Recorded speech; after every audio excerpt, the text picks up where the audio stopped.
Hello and welcome to Real Chat with Kat, the podcast dedicated to igniting your entrepreneurial spirit and empowering you to conquer new horizons. In this podcast, we chat with inspiring entrepreneurs on their journey to success through some amazingly insightful and expansive conversations. These episodes thrive on thought-provoking chats where our guests fearlessly explore their path to success, sharing their experiences, failures, and triumphs. No topic is off limits as we deep dive into the talked about and not so talked about pieces it takes to build a business, overcome limiting beliefs, deal with personal struggles, and everything in between that shapes our lives and our businesses. I'm your host, Kat Polsinelli, creator and founder at The Lotus Effect, where we believe that success is not just about strategies and tactics, it's about cultivating a powerful mindset and creating customized business operations that align with you and your true purpose. Whether it's mastering time management, improving productivity, enhancing leadership skills, or simply fostering a growth-oriented mindset, we'll provide you with the tools and strategies to flourish in both your business and personal life. I'm so excited to have you join us today in this episode, so get ready to feel empowered and inspired as we learn together and from one another on how to rise above challenges, break through limitations, and unlock our full potential. Let's dive in. Hello, everyone, and thank you so much for joining me today on this episode of Real Chat with Kat. I'm so excited to have you guys here with me today, and I have a super special guest. So I am so excited to have her here with us today and have this conversation. So Amy Pons, hello. How Hi. are you? Lady pain. All the lady pains. All good. I'm so excited to have you here today. So do us all a favor and tell us who you are, what it is that you do, and what got you into this space. My name is Amy. I am an intersectional human, multifaceted woman, and I'm a 20-year corporate survivor. I call it that. Maybe we'll get into that later, but 20-year in as a corporate executive, and a year ago, nothing around me felt good. And I now know it was stemming from not only the past 20 years, but the 20 years before that. And a year ago, I had a really, really important kind of further soul awakening that led me to kind of say, all right, I unsubscribe to anything that doesn't feel good. And I had kind of like one last straw in my corporate world. And so I said, something's got to change. And I said, okay, today's my last day to my employer. And then I had no plan, no plan. And my husband was like, oh, okay, we're doing this. All right. So I took the rest of 2022 to intentionally pause and chill the fuck out. And then heading into 23, I still didn't know, but we were doing kind of like end of life planning. One of my biggest concerns in life is if something were to happen to my husband and I on like the same day, who is going to feed and walk our dogs? Like who's doing that, and who's going to like make sure they get to bed okay and everything like that. So we made wills and planned out all of that. And I don't know, it was probably everything kind of coming together. And then while I was doing that, my husband was saying, you'll probably consult at some point, right? For somebody about something. I'm like, but maybe, sure. And because I have this amazing powerhouse marketing experience of 20 years, so why don't we create an LLC? So I did that. And my attorney was like, what do you want to call it? I'm like, you know what I want to do? I want to unlock the magic in people, the magic that's already in them, but has been dimmed, conditioned, trained, cloaked, hidden, because of where we are in the current day, in the current setting, and the fact that the divine masculine has exiled the divine feminine for thousands of years, and here we are. Okay, so where we're at, so in February 2023, this year, I launched and opened Unlock the Magic LLC, and that is my coaching business. And I also for a little bit did some marketing, and then I didn't realize I didn't want to do that anymore. So I am a master certified life coach and a soul awakener.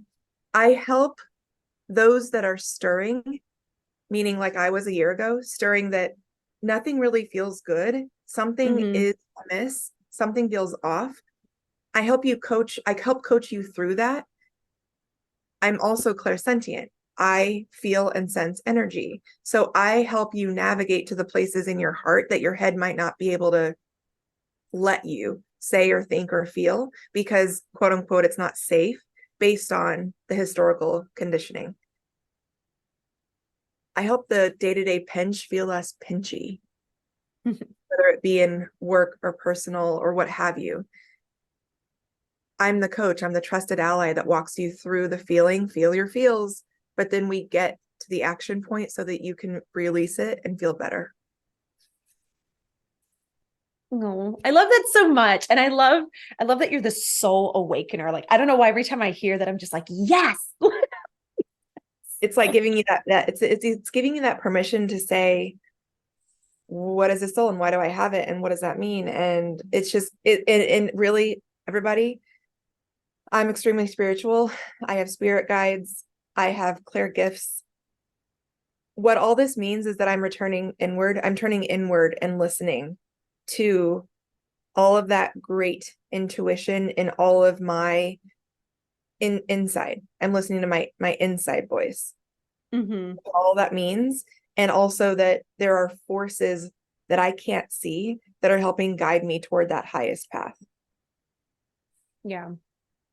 I love that. And I love that, you realized that something needed to change, right? And so you gave yourself the space to kind of figure that out. Now, I know that not everybody, has that luxury or has the ability to do that. I know, especially people when kids are involved, like I get it, right? And at the same time, we do have to create a path where we can take some time somewhere, somehow, some way, right? Whether that's, taking your evenings to kind of completely cut most people off so that you are just alone to be able to reset if that's what you're able to do, or spending, let's say, a month on your weekends of, okay, instead of doing all these things, like this is going to be for me and I'm going to, get rid of electronics and get rid of the outside forces and like really go inward. You can find different ways to do it, but I love that you took that break to kind of revamp, rethink, reset, and really feel into what you wanted to do. So many of us get caught in that state of burnout and we just keep pushing through it because that's what society has taught us, right? You just keep pushing, just keep doing it. Like you got it, you'll get through it. But we never get there, right? It just keeps feeling harder and harder and harder. And then we wonder why, in the end of the day, we're exhausted. We wonder why our brains can't shut off. We wonder why we scream at the person that we love or yell at our kids when everything is completely pent up because we have not made the space to allow ourselves to see that there is a possibility of a different opportunity. Yeah, and here's the deal. I know that saying here today's my last day is not ideal for everybody. I get all of that. Here's why I say nothing is worth your life. Okay. So in 2010, that was probably when I had an even bigger wake up call. I was in an abusive work environment and I attempted to take my life. So if you're physically not here, if you get to the point in life where you're in an abusive environment, and what it looked like for me a year ago is that I had endured another decade of abusive, toxic work environments. And Mm-hmm. I know now that it's part of my pattern. I grew up in a mental, physical, emotional, abusive home. So the second 20 years, I was looking for more of the same because that felt familiar and safe. So Mm-hmm. it was part of a lot of a ton of internal work I needed to do, and I've been doing that. But a year ago, I was doing everything that I could to numb anything that I felt outside of that workday because I knew that I could mask up and just power through the workday. And then I would come Mm-hmm. home and numb with alcohol or numb in some way so I didn't have to deal with anything because everything hurt so bad. So what finally led me to giving myself the permission to say I'm out is because I felt similarities creeping up like it did in 2010, where like I felt back then I would rather take my life than keep enduring what I'm enduring. Those started to kind of come in, and to me, current day, that's just not, I'm not doing that. I'm going to have my own back and I'm going to unsubscribe. With that said, I say that nothing is worth your own life because there are always options. Are they ideal? No. But when I say, a lot of times it comes down to benefit, like health benefits, medical benefits, and pay when someone can't exit a toxic work environment or something that is so severe. Again, I'm going to say this one more time, not ideal, but if you have a 401k to draw from, if you have a personal loan that you can borrow from, if you can have friends or family, nothing is worth, especially your ego, nothing is worth your life in that moment. So think through what your non-negotiables are. And if you get to the point where you do become in that space where you're considering taking your life because it's so bad, get the hell out. Have your back, and life will start to come together once you have given yourself permission to say, I'm worth more than what I'm enduring right now. Yeah. And you bring up such a beautiful point too. You talked about recognizing your home and what that home looked like, and then realizing that there was a pattern behind that, because a lot of people don't understand. And this is something I preach about. I preach it to my kids, to their friends, like, because they're all teenagers, right? But it's understanding that just because it's familiar, just because you know it, doesn't necessarily make it safe. It doesn't necessarily make it the right environment. And it's so hard for us to recognize that, myself included, when I went through an abusive relationship. Yes, I recognized the patterns. Yes, I knew what I didn't want. And there were still some similarities in the relationship afterward that included like yelling and, being defensive and the ego taking over and things like that, that for the longest time was just the norm because I was so used to it for 8 years, until I realized through my kids, now they're starting to do the same thing. Holy crap, something has to change, right? And I think we all have to hit that point of recognition where we're like, oh, something's not right. I see that something needs to change. But then you have to consciously make the decision to actually change it. And I think that for a lot of people is the scariest part of it. That's fair. And as coaches, like, we can't make anyone do anything they're not comfortable with. And I'm not suggesting everyone just do what I did or like do something that doesn't feel safe or authentic for you. And also, it's part of the big thing that we work through as coaches with people is there a pattern? How is that showing up? And the whole point is to get with someone like Kat or I before that burnout happens, and you have like a master alarm emergency, I need to do something today. Yeah. You want to be able to identify it early enough so that you can, like, personally, what I say in my coaching is I help you build a life raft so that you don't have to use those not ideal options that I said a few minutes ago. It's like, let us build your life raft. What are the non-negotiables? What do we have to do? Whether it's like saving up a parachute fund for you to look for another job, which a whole nother story. The recruiting and hiring process right now is a nightmare. So it's like, if you can stay there, like, we're going to figure out what that looks like for you. So it feels, again, I'm not trying to take you out of what feels safe to you, but also realize that the patterns that your head is telling you that are safe, let's unpack that a little bit and get into your heart. I like to say we go from your head to your heart, Yeah. Yeah. And then you're right. That's it. We are in a society where there's so much around this logical thinking, which, yes, we need. And at the same time, a lot of times it does shut down the additional opportunities that are around you, because logically your brain is like, that doesn't make any sense. that's Right. too easy. There's no way that that could be right. And it's like, let me tell you something. I mean, perfect example, right? When the radio station picked up my podcast, I hadn't reached out to anyone. No one, zero, had no intention of being on the radio. And I got a random email, and it was so simple. And it was just like a couple of sentences. And immediately my logic kicked in, and I was like, this is bull, Yeah. delete. But Yeah. there was something different in me that was like, but what if?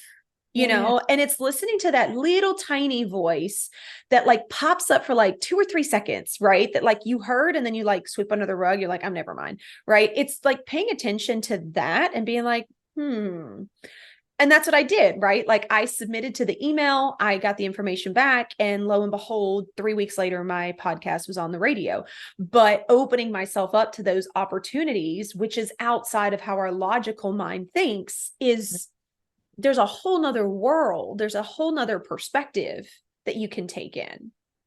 That that little tiny voice for 2 to 3 seconds, that's what I do when I say I unlock the magic. We amplify the fuck out of that and make it a huge, massive embodiment.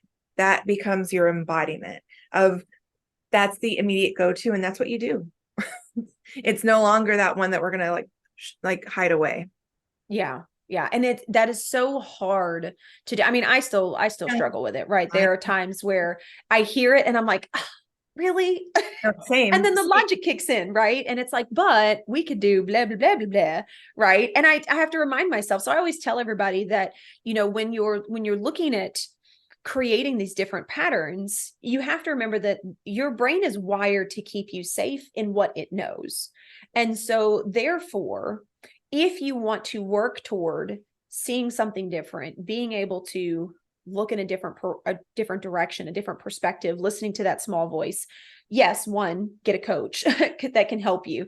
But two, what I did, which was very helpful for me, so I'd love to hear what you might have done as well, is I would find things that were recent or in the past that I knew went against the current belief. And so I literally almost had like an argument with myself where the logic brain would be like, yeah, but this doesn't make sense. We can't attest to that. There's no XYZ. And I'd be like, but if you remember this time, I didn't do that and it worked out. And then when I did this time, I listened to this and it worked out. Right. So for me, it was literally having a conversation with myself. Yes, I talk to myself, people. But having a conversation with myself to reconstruct the belief system that my brain had already pulled in. Right. It's just like when you're talking to your kids and your kids hear something from like their friends when they're like 5 and 8, and you're like, no. Right. And you have to like retell them like, okay, I know what they're saying, but remember when we did this, like, and remember when this happened, right? Like you're showing your kids the proof. It's, in my opinion, it's the same way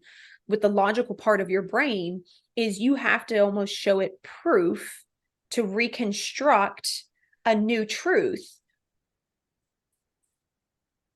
So I did something similar, and I do something similar all the time. So when we feel any sort of resistance, and resistance could show up as, I mean, literally hesitance, anger, sadness, fear, anything that's not immediately joyful. That is not always, but most often an invitation to go in, word, inward. And what I did in those, and I still do in those moments, is I find there's 41 versions of Amy on this plane. And I go back and I find the Amy that is bringing that forward to me as an invitation to say, hey, I'm not okay. And in many cases, it is 8-year-old Amy who didn't feel safe in any capacity. And I sit with her and I come down to her eye level on, I sit with her, we talk. I ask her what she needs. I help her to feel safe in that moment. And I ask her to consider a new way of doing things or thinking about something. And I don't make her and I don't fight with her. Mm-hmm. When we do that, we're fighting against ourselves, and that becomes like a push-pull, and that's an internal fight that you don't want. It should never be a Yeah. fight. It should be a really nice conversation so that you both feel heard. And I do that. I check in and I'm like, okay, which Amy is this? And, sometimes it could be my 24-year-old Amy. And she is, and I just check in and say, what do you need to feel safe? And back then it was, I need big titles and money. Okay. That was a big one a year ago. She was like, don't you dare quit this job. Don't you dare do that. And I had to sit with her, and I said, I shared with her how unsafe I felt. And I brought in 28-year-old Amy, who attempted her life as well. And I said, do you see this, Amy? And it's just this big dialogue. And Mm-hmm. it's honoring, frankly, it's honoring all your past selves that show up to keep you safe, because they're there for a reason. They have served a really incredible purpose in the past. Mm. And you're helping them see that you in current day. So I'm like, here's 41-year-old Amy. I show them the abundance, like, ladies, we're okay. We're safe in this moment. We have food, we have shelter, we have amazing pups, we have amazing partner. Could you consider this new way of thinking, being, living, doing, breathing, everything? And that's how I move through. I love that. And I love that you take it back to the past selves. Like that's an interesting perspective on it. Especially for people that have a hard time connecting with certain things, or they're like, I don't know how this makes sense. When you put it in that perspective, for me, as I'm seeing it, when you really stop in a situation and you go, okay, what the hell? What the hell's going on, right? Why am I triggered? Why is this happening? Why is this emotion coming up so strongly? It is interesting when you can acknowledge things in your past and realize that your brain kind of makes a checklist, right? And it puts it in a box and saves it and goes, oh, okay, this situation sucked. This is how we're going to deal with it, right? Next time. And it puts it in a box. So when you come into something that is any way, shape, or form familiar to that, it's like that version of you, whatever age that was, whatever situation that was, goes, here I am. Okay, we're going to shut down. We're going to do this because we know what this feels like and it sucked and we don't want to be a part of it. So it's interesting. I love that you bring it up in that perspective, because you really can, when you sit and take the time to be present. And I talk about this a lot. This has been a theme, I think, for the last 3 or 4 months on this podcast. But being present with what is really going on in your body, and then being able to say, oh, I remember that time when this kind of similar happened. And okay, that makes sense why I'm like, right? Because your body immediately puts you into flight, freeze, or right, you're going to be stuck. And you can flip into survival mode so quickly. And survival mode, in my opinion, after I think sitting in it for almost 8 years, is so daunting. It's so stressful. It's so exhausting. And it starts to physically deteriorate your body, right? I mean, I remember losing clumps of my hair at times and not being able to, run my fingers through my hair without losing 100 strands. It was insane, the amount of hair that I lost. I could not lose weight. I gained 20 something pounds and I could not get rid of it. Right. There's so many physical symptoms that when I look back at it now, I was in survival mode. So I just knew something was wrong, but I thought it was just wrong with me. Right. Oh my God, what's wrong with me? What is going on? But when I look back at it, I'm like, holy crap. My body was literally telling me, warning, hello, this isn't enough. Great. Let's try this. It's interesting when you really take the perspective and go backwards you can really see like where your body, your mind, and certain things were actually trying to tell you that something needed to change. You just didn't recognize it. Your guides, when you said you lost hair, your guides had me feel it. I felt it in my head. That was cool. Not cool for you, but I felt like what you felt in your head. So what ends up happening when those types of things happen in the body, especially when it's something like having to do with our weight, our body image, our hair, things like that. And if there's something you want to do and you're having that kind of angst inside, and I heard you say it, you get mad at yourself. Mm-hmm. That ushers in judgment, anger, again, inward, that brings it all in. And then that becomes part of that current day, like you brought it in. So now that becomes something of your current day self that you need to heal. So you're bringing on more trauma inward when you have a fight with yourself or you judge yourself. And it goes back to, if you were to find the part of yourself, you're not going to, I don't think you wouldn't yell and get mad at an 8-year-old who is feeling unsafe, unwanted, and just needs to feel wrapped up in a warm blanket and saying everything's going to be okay. Mm-hmm. It's about not forcing yourself and not judging yourself, not getting angry with yourself when you have those types of things come up. Invite them in a way, not to your current self. Invite the part of you that's coming up, that's feeling that, spend time with them, and then try to move forward together, honoring that past version was there to protect you. Mm-hmm. Yeah, I agree with that one. It's giving yourself grace, right? And that's something that we do for everybody else, especially parents, right? We do that for our kids. Every time that they lose their crap and we lose ours, then we feel bad and we're like, oh, I'm sorry. Or, we're going to do this, or you want to go for ice cream. But we don't do that for ourselves at all, right? We are so hard on ourselves when it comes to that. And we do have to remember that there has to be a piece of grace for yourself. How do you expect yourself to heal? How do you expect yourself to get through a situation? How do you expect yourself to grow the confidence and the self-esteem and the courage if you are continually putting yourself down, right? And we don't think about that when it's us. A lot of people don't want to heal. That's the thing, because it's scary and it's fucking hard. Mm. And what they're going to have to do is they're going to have to come back. They're going to keep getting those lessons in life, and they're going to get harder and harder and pinchier until they allow and give permission to say, what's up? What am I supposed to learn here? And they're just going to have to keep repeating the lessons.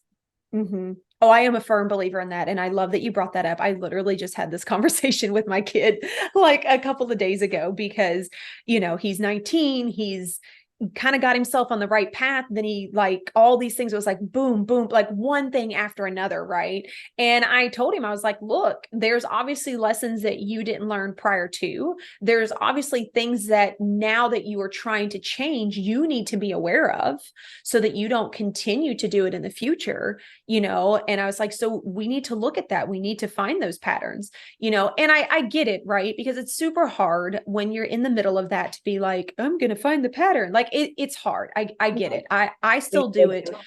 Yeah. I still do it on myself. There are times where I'm like, what the hell?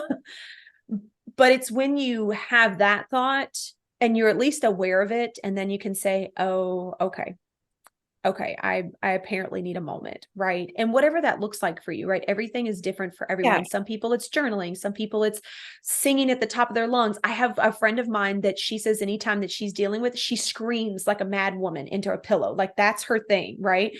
Whatever that looks like for you, going for a walk, going for a run, everybody has something different, but you've got to be aware of what's going on. And even if you kind of halfway go through it, at least be like, oh, we're doing that thing again. And knowing that with the pace of life that many people are living, you might not have time in that moment to take it. So again, note it and say like, okay, later on when I'm in a safe space and I have like a few minutes, I'm going to sit with this. Yeah. Yeah, definitely. Firm awareness and the commitment to let me think about what could be happening. And Mm-hmm. that's how I help clients and people that I serve to even start. Yeah. That self-awareness, that giving yourself space. And I love that you bring that up too, right? Because you don't always have time in that moment, especially when things are going crazy or it's with your kids, or if you're in a corporate job, right? You can't always walk out. Now, you can take a bathroom break. FYI, you can take a bathroom break like for 2 minutes.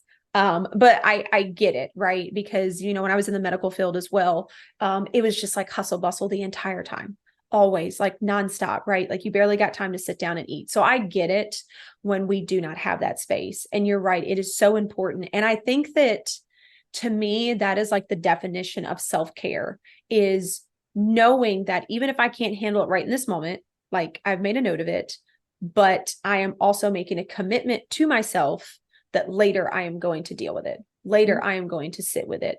And that's hard too, right? Because you say you're going to, and then you get home and your body's like, I really don't want to deal with this issue. And so you're like, oh, I have all these other things that I need to do, right?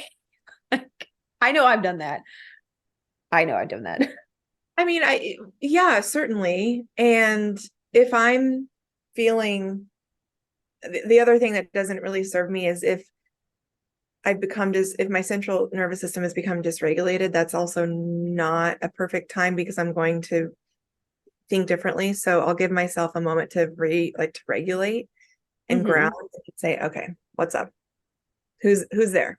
Who Yeah. is Yeah. And now how would you, because you're really good at being in this space of helping people kind of come to this present moment and understanding themselves versus shoving themselves to the side. What would be something that you could suggest to people just to start stepping over the line of putting yourself first? Yes. So it's fun for me because I read energy. So when that happens, I will ask, what just happened? And they don't even know that they did it. But I read Mm-hmm. that, I sense that. I'm like, your energy just moved from your shoulder to your elbow. Like, what just happened? I read that. If you're not clairsentient, you can certainly, and I used to get really mad when people are like, just breathe.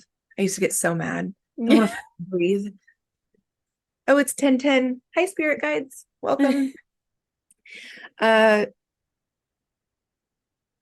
if you're not spiritual, or if you're not, because like if you're spiritual, drop chords. And if you don't know, if you're spiritual, you know what that means, but I'll share really quickly. You close your eyes, go inward, and you literally drop a cord from your root chakra into the core of the earth. And then you weave it all the way up through the 7 chakras out the crown of your head and connect to the cosmos. Woo! You will feel high and really good and really grounded, like at the same time. And it's a really nice way to get you into the present moment. The other thing, more kind of like logically, especially if you're not open to woo-woo, you can immediately do the exercise of, what do I see? What do I hear? What do I taste? Go through your 5 senses Mm-hmm. and assign something to each of those to say, okay. And then you ask, am I safe in this moment? Am I physically safe? Am I mentally safe? Am I emotionally safe? Mm. Those are actual things, like things that you can touch or feel that you can do if you're not into the spiritual realm. You can do those things to come right back. And if any of those answers, by the way, so I see a sign, I hear my air purifier, I smell my candle, I taste the banana that I ate this morning. Like once you do those and you're still feeling kind of, if your answer to the 3 safety questions are no, I would ask you to figure out how you can remove yourself. Mm. I love that. And I love that you gave both sides. Because I love the cord cutting. I think the cords is really unique.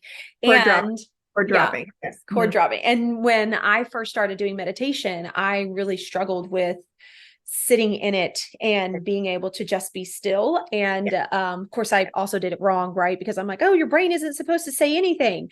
And then I learned that, right? Was that nice to yourself? Was that judgment? Yeah, that was, yeah. Oh, yeah. That So judgment. reframe, there's no wrong way to meditate. A reframe would be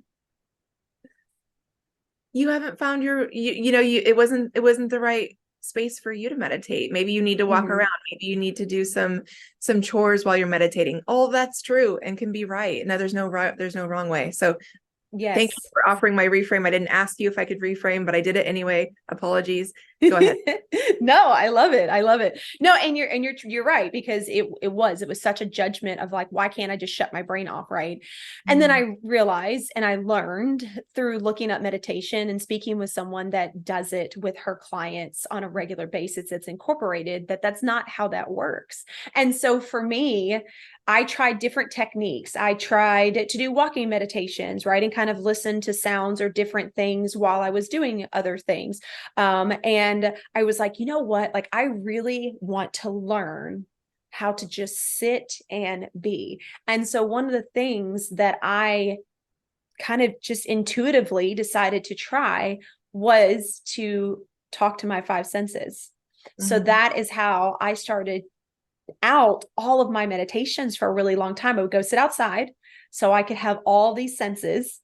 And I would do that. And I would be like, okay, what do I see? Right. And I would list things out and like really like hyper focus into it and do that with each sense. And it's crazy because once I did that, it's like I pulled all the brain waves away from all of the crazy. And it was so hyper focused on what I was telling it to that when I was done, I could take a couple of deep breaths and it was like silence. It was crazy. I loved it. But I just love that you brought that up as an example, because I actually ended up using that as a way to start the way that I meditated until I could figure out how to do it more naturally and it become more of a comfort on my own. And so that's what I used to do. Even if it was 5 minutes, like that's how I started it, to just reroute the brain. So I know your guides had me bring that up. Look, that's not fair. Okay. But no, Okay, that's beautiful that you got into nature, which is really nice. I will say this, I'm not a traditional, I'm going to put this in quotes, traditional. I don't like the word normal. I don't like any of that stuff.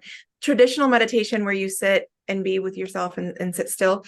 I actually need my body to be doing something. So my favorite way to meditate, and it's gorgeous, is there is this physical therapy called myofascial release. And I have a history of vertigo. And so, and I share that because you can't just walk in and get MFR. It's unfortunate in our medical system. You have to have an ailment and then you have to be referred by your primary physician. And it's a whole thing through insurance and all that. Anyway, so MFR though, if you have any long-term chronic ailments, that's the way in. But MFR, it basically there's a layer of tissue underneath your skin, and it's like a sheet of paper that gets like balled up crunched into a ball. And MFR is like, it's tissue work, but it's not like a deep tissue massage. It's like really getting that fascia to unroll, like unball and really stretch out. And while that is happening, I go to the deepest depths of me. And that's when I'm really I get downloads and messages all the time from my spirit teams and other people's guides. But this is like when it comes all whooshing in, like I've like unleashed like a floodgate. And so that's the way that that's my favorite form of meditation. I love that. And I love that there are so many different forms of it, right? Because when I first started looking into it and was like, I really need to learn how to just be present with me, the only thing that I knew of was like, right, the traditional meditation. You sit and you're supposed to hum and like your brain's supposed to go blank. At least that's what I thought, right? And I realized there's so many different ways. There's so many different forms. And like guided meditations. If I know that my brain is not going to calm down, guided meditations are amazing Yoga Nidra. amazing at bedtime. Yeah. Yeah, yeah. Well, and it allows the brain to, again, kind of refocus, right? Because the brain is constantly going, right? All the time, even when we're doing other things. So I know that, like, for me, right, when I'm needing to get work done, that's like, I need to bang this out. I really need to, like, super hyper focus, and I know I'm going to get distracted. I put music on because I know that if I have music on, my brain is almost distracted, right? For one purpose. And then I can hyper focus on something else. And I've done that since I was a kid, and people are like, oh, you have ADHD. And I'm like, you know what? That's probably a possibility. I love that I was never labeled with that, because I know a lot of friends that are, and it's a struggle, and I understand that. I was very privileged to, like, that was the norm. Like, my parents thought it was funny that, like, I did my homework while listening to music and watching TV. Like, that was just the thing. My brain was just constantly going. And so it's just interesting to know that there's a space in it for everyone, regardless of how you think, how you deal with stuff, how much you think you can't be still, but you just really have to want it, and you have to be willing to do the work to push that forward, right? And that's the work that I'm always referring to, that humanity is being asked to ascend into right now. And that's why so many people are in pain and needing a change, is that we're being asked to return to ourselves and what we truly think, getting back to what each individual unique soul, we're all on this plane at this space and time for a very specific reason. And we've gone way far into the copy paste as human beings. And now we're being asked to return to ourselves. And it hurts like hell for a lot of people that don't want to do that. Yeah. Once you start doing it, it's beautiful and amazing. And it feels like your life is almost a dream, because you're like, whoa, things are happening that you couldn't even have imagined. And because we've been living as one dimensional for so long, and that copy paste conform, and we're being asked to break out of that. Yeah. Yeah, I love that so much. Well, I could talk to you for, like, freaking ever. So I'm just saying, like, because I love this conversation, and I think it's so deeply needed. But as we come to a close, one thing that I always ask all of my guests is, do you happen to have a quote or a piece of advice you'd like to leave the audience with? There's not one coming to me at this time. I would say that, and who popped in my head while I was asking, who was Katherine Johnson. She's an idol of mine. She's the one of the first Black women working in NASA, and she's the one that actually put a spaceship into space and to actually revolve and return to Earth.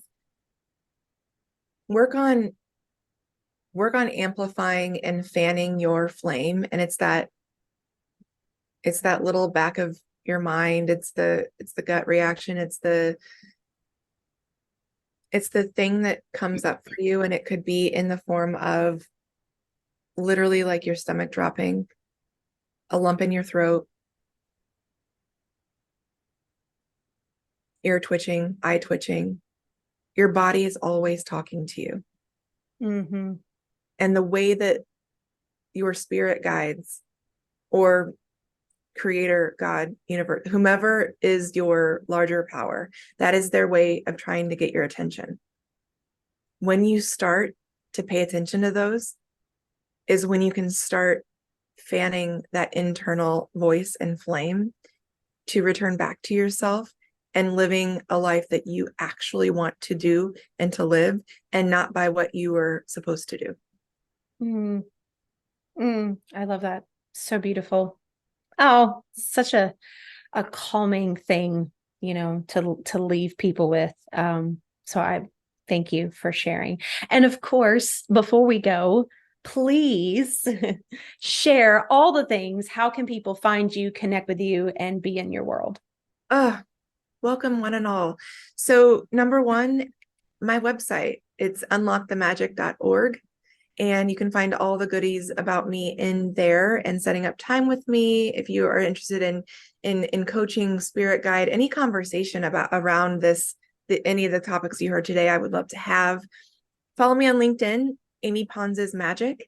Follow me on Instagram. It's unlockthemagic_. And then I also have a podcast called Women Making Moves, where we celebrate the moves that women are making. Kat's been a guest. Follow us on Instagram at women_making_moves. And then also on anywhere you listen to podcasts, tune in.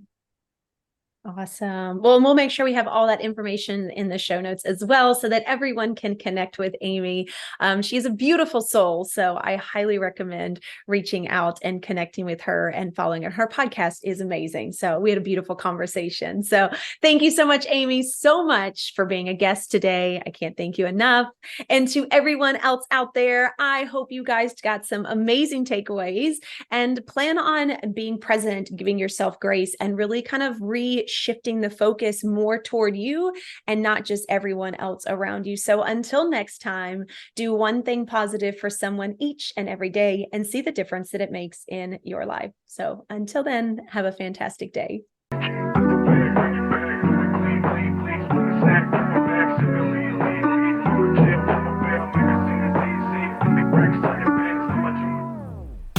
Hello again, and thank you so much for being a part of the podcast today. If you enjoyed this episode and it brought tons of value, we ask that you please share, like, and subscribe. Your support means the world to us and helps us to reach even more inspiring entrepreneurs who can benefit from these powerful conversations. If you haven't already, be sure to leave a review on your favorite podcast platform, as this feedback is an amazing gift that fuels our growth and helps us to continually improve this podcast. Looking for an extra dose of inspiration and empowerment? Then be sure to connect with me on social media. You can find me at The Lotus Effect, where I share valuable resources and tips while sharing my own journey of being an entrepreneur. And if you're interested in learning more about my coaching programs and services, be sure to check out my website at the-lotus-effect.com. Once again, thank you so much for being a part of Real Chat with Kat. Your presence and support makes all the difference. Remember, whether you find yourself in the depths of the mud or on the path of growth, we all have a unique journey. And just like the lotus, some of us start in the dirtiest of mud, yet as we rise and grow, we blossom into something beautiful, unique, and truly one of a kind. To all of my visionaries out there, keep rising and growing as you create your own Lotus Effect.